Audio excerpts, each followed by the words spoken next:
LSG ವಿರುದ್ಧ RCB ಇವತ್ತಿನ ಪಂದ್ಯ ಗೆದ್ರೆ ಪಂಜಾಬ್ ವಿರುದ್ಧ ಕ್ವಾಲಿಫೈಯರ್ 1 ಆಡ್ತದೆ.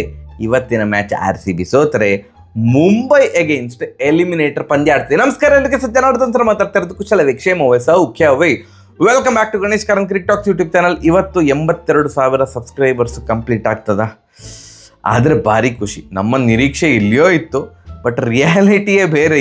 ಈ ಸಲದ ಒಂದು ಸಬ್ಸ್ಕ್ರೈಬರ್ ಸಂಖ್ಯೆ ನೋಡಿದಾಗ ಭಾರಿ ಕುಂಠಿತವ. ಇದನ್ನು ನಿಧಾನಕ್ಕೆ ಸಬ್ಸ್ಕ್ರೈಬ್ ಆಗ್ತಾ ಇದ್ದಾರೆ, ಬಟ್ ಎನಿವೇಸ್ ಆಗ್ತಾ ಇದ್ದಾರೆ ಅನ್ನೋದೇ ಒಂದು ಖುಷಿಯ ವಿಚಾರ. ಎಸ್, ಇವತ್ತಿನ ಮ್ಯಾಚ್ ಲೀಗ್ ಹಂತದ ಕೊನೆಯ ಮ್ಯಾಚ್ ಲಕ್ನೋದಲ್ಲಿ ನಡೀತಾ ಇರೋದು. Lucknow super Giants versus royal Challengers Bengaluru. Last ವರ್ಷದ ಒಂದು RCBಗೂ ಈ ವರ್ಷದ RCBಗೂ ತುಂಬ ಅಜಗಜಾಂತರ ವ್ಯತ್ಯಾಸ ಇದೆ. ಲಾಸ್ಟ್ ವರ್ಷ RCB ಪ್ಲೇ ಆಫಿಗೆ ಸೆಲೆಕ್ಟ್ ಆದರೆ ಸಾಕು ಗುರು ಅನ್ನುವಂಥ ಒಂದು ಪರಿಸ್ಥಿತಿ ನಿರ್ಮಾಣ ಆಗಿತ್ತು. ಅಲ್ಲಿಂದ RCB ಎಲ್ಲ ಮ್ಯಾಚ್ಗಳನ್ನು ಗೆದ್ದುಕೊಂಡು ಆ್ಯಂಡ್ ಲಾಸ್ಟ್ ಲೀಗ್ ಹಂತದ ಕೊನೆಯ ಮ್ಯಾಚ್ CSK ವಿರುದ್ಧ ಆಗಿತ್ತು. ಆ ಮ್ಯಾಚು ಚಿನ್ನಸ್ವಾಮಿಯಲ್ಲೇ ನಡೆದೋದಾಗಿತ್ತು, ಬೆಂಗಳೂರಲ್ಲೇ. ಏನು RCB 218 ರನ್ ನೋಡೋದು, CSKನ 201 ರನ್ಗಿಂತ ಕಡಿಮೆಗೆ ನಿಯಂತ್ರಿಸಬೇಕಿತ್ತು. ಅದು ಕೂಡ ಮಾಡಿ ಪ್ಲೇ ಆಫ್ ಹಂತಕ್ಕೆ ತೇರ್ಗಡೆ ಆಗಿತ್ತು. ಬಟ್ ಈ ಸಲ ಬೇರೆ ಥರ. ಈ ಸಲ ಕ್ಯಾಲ್ಕುಲೇಟರ್ ಎಲ್ಲ ಬೇಡ ಆಗಿತ್ತು, ಆರಾಮ್ಸೆ ಪ್ಲೇ ಆಫಿಗೆ ಕ್ವಾಲಿಫೈ ಆಗಿದ್ರು RCB. ಈಗ ಯಾವ ಥರ ಪರಿಸ್ಥಿತಿ ನಿರ್ಮಾಣ ಆಗಿದೆ ಅಂತಂದರೆ, ಅದಕ್ಕೂ ಪ್ಲೇ ಆಫಿಗೆ ಸೆಲೆಕ್ಟ್ ಆಗಿದ್ದಾರೆ. ಇನ್ನೂ ಒಂದು ಚಾನ್ಸ್ ಯಾವ ಥರ ಅಂತಂದರೆ, ಎಸ್, ಕ್ವಾಲಿಫೈಯರ್ 1 ಹಂತಕ್ಕೆ ಸಿಲೆಕ್ಟ್ ಆಗುವಂತಹ ಒಂದು ಅವಕಾಶ ಈಗ ಇದೆ. ಇವತ್ತಿನ ಮ್ಯಾಚ್ ಗೆದ್ದರೆ, ಆಲ್ರೆಡಿ ನಿನ್ನೆ ಮ್ಯಾಚ್ ಪಂಜಾಬ್ ವಿರುದ್ಧ ಮುಂಬೈ ವಿರುದ್ಧ ಪಂಜಾಬ್ ಗೆದ್ದಿದ್ದಾರೆ. ಇವತ್ತಿನ ಮ್ಯಾಚ್ RCB ಗೆದ್ದರೆ ಟಾಪ್ 2 ಹಂತಕ್ಕೆ ಹೋಗ್ತದೆ. ಪಂಜಾಬ್ ವಿರುದ್ಧ ಕ್ವಾಲಿಫೈಯರ್ 1 ಆಡುವಂತಹ ಒಂದು ಅವಕಾಶ. ಸೋತ್ರೆ ಲಾಸ್ಟ್ ಟೈಮ್ ಥರವೇ ಎಲಿಮಿನೇಟರ್ ಪಂದ್ಯ ಆಡಬೇಕು. ಸೊ ಲಾಸ್ಟ್ ಟೈಮ್ಗೂ ಈ ಸಲದಕ್ಕೂ ಏನು ಡಿಫ್ರೆನ್ಸ್ ಇಲ್ಲ ಅಂತ ಆಗ್ತದೆ. ಸೋತ್ರೆ ಒಂದೇ ಥರ. ಅಯ್ಯೋ, ಲಾಸ್ಟ್ ಟೈಮ್ ಎಲ್ಲ ಗೆದ್ಕೊಂಡು ಎಲಿಮಿನೇಟರ್ ಪಂದ್ಯ ಆಡಿದರು. ಈ ಸಲ ಏನು ಪ್ಲೇ ಆಫಿಗೆ ಹಂತಕ್ಕೆ ಮೊದಲೇ ತೇರ್ಗಡೆಗೆ, ಅದಾದಮೇಲೆ ಸೋತ್ಕೊಂಡು ಈಗ ಎಲಿಮಿನೇಟರ್ ಪಂದ್ಯ ಆಡ್ತಿದ್ದಾರೆ ಅನ್ನುವಂತಹ ಒಂದು ಕೆಟ್ಟ ಎಕ್ಸಾಂಪಲ್ ಸೆಟ್ ಮಾಡಿದಾಗ್ತದೆ. ಇವತ್ತು ಆನ್ ಪೇಪರ್ ಯಾವ ತಂಡ ಸ್ಟ್ರಾಂಗು? RCB. ಯಾವ ತಂಡದಲ್ಲಿ ಮೊಮೆಂಟಮ್ ಉಂಟು? ಮೊಮೆಂಟಮ್ LSG ಹತ್ರ ಉಂಟು. ಯಾಕಂತಂದರೆ ನೋಡಿ, ನಾವು ಲಾಸ್ಟ್ ಗೆದ್ದದ್ದು May 3ಕ್ಕೆ ಮಾರ್ರೆ, ಯುದ್ಧದಕ್ಕಿಂತ ಮೊದಲು. ಅದಾದಮೇಲೆ ಯುದ್ಧ ಎಲ್ಲ ಆಯಿತು, ಒಂದು ವಾರ ಪೋಸ್ಟ್ಪೋನ್ ಆಯಿತು. ಅದಾದಮೇಲೆ May 17ಕ್ಕೆ ಮಳೆ ಬಂತು, ಮ್ಯಾಚ್ ನಡೀಲಿಲ್ಲ. May 23ಕ್ಕೆ ಮೊನ್ನೆ ಮ್ಯಾಚ್ ಆಯಿತು SRH ವಿರುದ್ಧ, ಸೋತೆವು. ಸೊ ನಾವು ಗೆದ್ದು 24 ದಿನದ ಮೇಲೆ ಆಗಿದೆ. ಸೊ ಮೊಮೆಂಟಮ್ ಇಲ್ಲ. But Josh Hazlewood is back. ಅದೊಂದು ಭಾರಿ ಖುಷಿಯ ವಿಚಾರ. ಅಣ್ಣ ಬಂದಿದ್ದಾರೆ, ಪಕ್ಕ ಪ್ಲೇಯಿಂಗ್ 11ಗೆ ಬಂದು ಬಿಡ್ತಾರೆ. ಲುಂಗಿ ಎಂಗಿಡಿ ಅವರು ಹೋಗಿದ್ದಾರೆ. ಅವ್ರ ಬದಲಿಗೆ ಏನೋ ಒಂದು ರಿಪ್ಲೇಸ್ಮೆಂಟ್ ಪ್ಲೇಯರ್ ಆಗಿ ಏನೋ ಜಿಂಬಾಬ್ವೆ ಆಟಗಾರನನ್ನು ಬೈ ಮಾಡಿದ್ದಾರೆ. ಅವ್ರಿಗೇನು ಅವಕಾಶ ಸಿಗುವುದಿಲ್ಲ, ಯಾಕಂತಂದರೆ ಜಾಶ್ ಹೇಸಲ್ವುಡ್ ಅವರಿದ್ದಾರೆ ನಮ್ಮ ತಂಡದಲ್ಲಿ. ಪ್ಲೇಯಿಂಗ್ 11ಗೆ ಡೈರೆಕ್ಟಾಗಿ ಬಂದು ಬಿಡ್ತಾರೆ. ಬಟ್ ಒಂದು ಟೆನ್ಷನ್ ವಿಚಾರ ಏನು ಅಂತಂದರೆ, ಟಿಮ್ ಡೇವಿಡ್ ಅವರ ಅಪ್ಡೇಟ್ ನನಗೆ ಗೊತ್ತಿಲ್ಲ. ನಿಮಗೆ ಗೊತ್ತಿದ್ದರೆ ದಯವಿಟ್ಟು ಕಮೆಂಟ್ ಸೆಕ್ಷನಲ್ಲಿ ತಿಳಿಸಿ. ಅವರ ಹ್ಯಾಮ್ಸ್ಟ್ರಿಂಗ್ ಯಾವುದು ನಾರ್ಮಲ್ ಹ್ಯಾಮ್ಸ್ಟ್ರಿಂಗ್ ಥರ ಅನ್ನಿಸ್ತಾ ಇರಲಿಲ್ಲ. ಆ್ಯಂಡ್ ಈವನ್ ಲಾಸ್ಟ್ ಇದು ಏನು SRH ಮ್ಯಾಚಲ್ಲಿ ಫೀಲ್ಡಿಂಗ್ ಮಾಡುವಾಗ ಹ್ಯಾಮ್ಸ್ಟ್ರಿಂಗ್ ಆಯಿತು. ಬ್ಯಾಟಿಂಗ್ ಬಂದಾಗ ಭಾರಿ ಕುಂಟ್ತಾ ಇದ್ರು, ಅವರಿಗೆ ಓಡ್ಲಿಕ್ಕೆ ಆಗ್ತಾ ಇರಲಿಲ್ಲ. ಸೊ ಇವತ್ತು ಹೇಸಲ್ವುಡ್ ಅವ್ರು ಟಿಮ್ ಡೇವಿಡ್ ಅವ್ರು ಆಡ್ತಾರಾ? ಟಿಮ್ ಡೇವಿಡ್ ಅವ್ರು ಆಡಿದರೆ yes, super duper amazing news. Tim David ಆಡದಿದ್ದರೆ ನನ್ನ ಪ್ರಕಾರ ಅವರ ಬದಲಿಗೆ ಮತ್ತೆ ಪುನಃ ಲಿವಿಂಗ್ಸ್ಟನ್ ಅವ್ರನ್ನ ಹಾಕ್ಕೊಳ್ತಾರೆ. ಆ್ಯಂಡ್ ಶೆಫರ್ಡ್ ಅವರು ಫಿನಿಷರ್, ಅವರೊಬ್ಬರೇ ನಮಗೆ ಒಂದು ಏನು ಡೆಸಿಗ್ನೇಟೆಡ್ ಫಿನಿಷರ್ ಥರ ಅವರು ವರ್ಕ್ ಆಗ್ತಾರೆ. ಈಗ ಇಬ್ಬರು ಫಿನಿಷರ್ ಇದ್ದಾರೆ.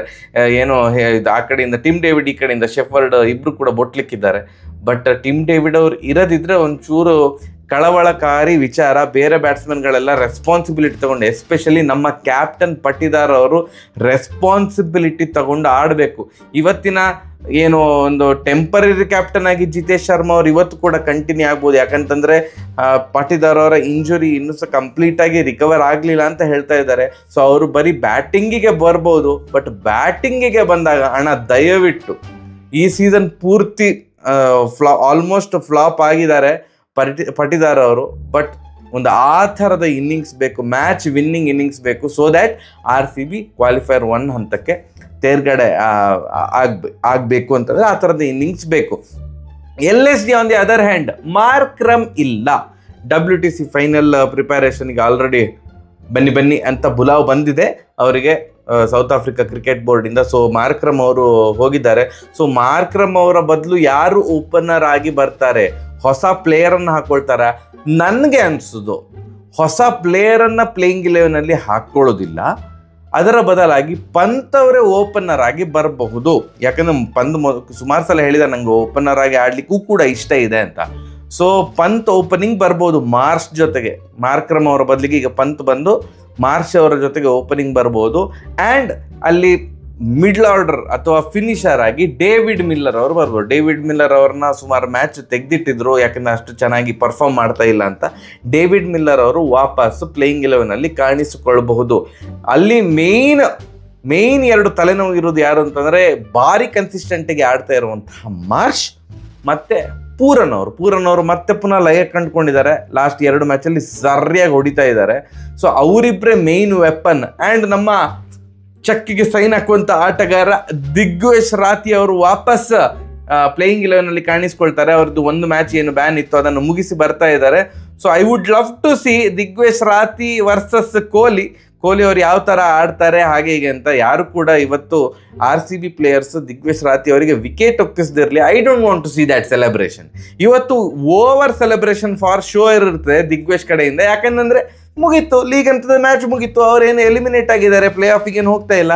ಇವತ್ತು ಓವರ್ ಸೆಲೆಬ್ರೇಷನ್ ಇರ್ಬೋದು ದಿಗ್ವೇಶ್ ರಾತಿ ಅವರದು. ಸೊ ಅದನ್ನು ನನಗೆ ನೋಡ್ಲಿಕ್ಕೆ ಇಷ್ಟ ಇಲ್ಲ, ಎಸ್ಪೆಷಲಿ RCB ವಿರುದ್ಧ ಅದನ್ನು ನೋಡ್ಲಿಕ್ಕೆ ಇಷ್ಟ ಇಲ್ಲ. ಅವರನ್ನು ಚೆನ್ನಾಗಿ ಡಾಮ ಅಂತ ಎಲ್ಲರೂ ಸೇರಿಕೊಂಡು ಹೊಡಿಲಿ ಅಂತ ನಾನು ಆಶಿಸ್ತೇನೆ. ಇನ್ನೊಂದು ಏನಾದ್ರು ಬಿಟ್ಟನ ನಾನು ಮಾತಾಡಲಿಕ್ಕೆ, ಅವ್ರನ್ನ ಕಂಡು ಮಯಾಂಕ್ ಅಗರ್ವಾಲ್ ಆಡ್ತಾರ? ನನ್ನ ಪ್ರಕಾರ ಆಯಿತಾ, ನಿಮಗೆ ಸ್ವಸ್ತಿಕ್ ಚಿಕಾರನ್ನ ಆಡಿಸ್ಬೋದು ಅಂತ ಇರ್ಬೋದು. ನನ್ನ ಪ್ರಕಾರ ಕೇವಲ 1 ಮ್ಯಾಚ್ ಪರ್ಫಾರ್ಮೆನ್ಸ್ ನೋಡಿ ಆಲ್ ಆಫ್ ಅ ಸಡನ್ ಇವಾಗ ಮಸ್ಟ್ ವಿನ್ ಸಿಚುವೇಶನಲ್ಲಿ ಪ್ಲೇಯಿಂಗ್ 11 ಚೇಂಜ್ ಮಾಡ್ತಾರೆ ಅಂತ ನನಗನ್ನಿಸ್ತಾ ಇಲ್ಲ. ಮಯಾಂಕ್ ಅಗರ್ವಾಲ್ ಅವರಿಗೆ ಇನ್ನೊಂದು ಅವಕಾಶ ಖಂಡಿತ ಕೊಡ್ತಾರೆ ಅಂತ ನನಗನ್ನಿಸ್ತಾ ಇದೆ. ಯಾವುದೇ ಫ್ರಾಂಚೈಸಿ ಆಗಿರ್ಬೋದು, ಜಸ್ಟ್ 1 ಮ್ಯಾಚ್ ಪರ್ಫಾರ್ಮೆನ್ಸ್ ನೋಡಿ ಮಯಾಂಕ್ ಬೇಡ ಸ್ವಸ್ತಿಕನ್ನು ಹಾಕೊಳ್ಳುವಂಥ ಆ ಒಂದು ನಿರ್ಧಾರಕ್ಕೆ ಬರುವುದಿಲ್ಲ ಅಂತ ಅಂದ್ಕೊಂಡಿದ್ದಾನೆ. RCB ಕೂಡ ಹಾಗೆ ಮಾಡ್ತಾರೆ, ಅಂದರೆ ಮಯಾಂಕ್ ಅಗರ್ವಾಲ್ ಅವರನ್ನೇ ಕಂಟಿನ್ಯೂ ಮಾಡ್ತಾರೆ ಅಂತ ನನಗನ್ನಿಸ್ತಾ ಇದೆ. ನಿಮ್ಗೆ ಏನು ಅನ್ನಿಸ್ತದೆ? ಇವತ್ತಿನ ಕ್ವಶನ್ ಇದೆ, ಯಾರು ವಿನ್ ಆಗ್ತಾರೆ ಯಾರು ಸೋಲ್ತಾರೆ ಅಂತ ಕೇಳೋದಿಲ್ಲ. ಇವತ್ತಿನ ಕ್ವಶನ್ ಏನು ಅಂತಂದರೆ, ಪ್ರಿವ್ಯೂ ವಿಡಿಯೋದಲ್ಲಿ ಮಯಾಂಕ್ ಆಡ್ತಾರಾ ಸ್ವಸ್ತಿಕ್ ಆಡ್ತಾರಾ, ನಿಮ್ಗೇನು ಅನ್ನಿಸ್ತಾ ಇದೆ ಅಂತ ಕಮೆಂಟ್ ಸೆಕ್ಷನ್ ತಿಳಿಸಿ. ಸರಿ, ಮ್ಯಾಚ್ ಆದಮೇಲೆ ಸಿಗುವ. All the best RCB. ಇಲ್ಲಿ ತನಕ ಬಂದಿರಿ, ಚಂದ ಕ್ರಿಕೆಟ್ ಆಡ್ಕೊಂಡು ಬಂದಿರಿ. ದಯವಿಟ್ಟು ಸೋತ್ಕೊಂಡು ಎಲಿಮಿನೇಟರ್ಗೆ ಹೋಗಬೇಡಿ please. It's an humble request. ಸರಿ, ಹಾಗಾದ್ರೆ ಬರುವ. ನಮಸ್ಕಾರ.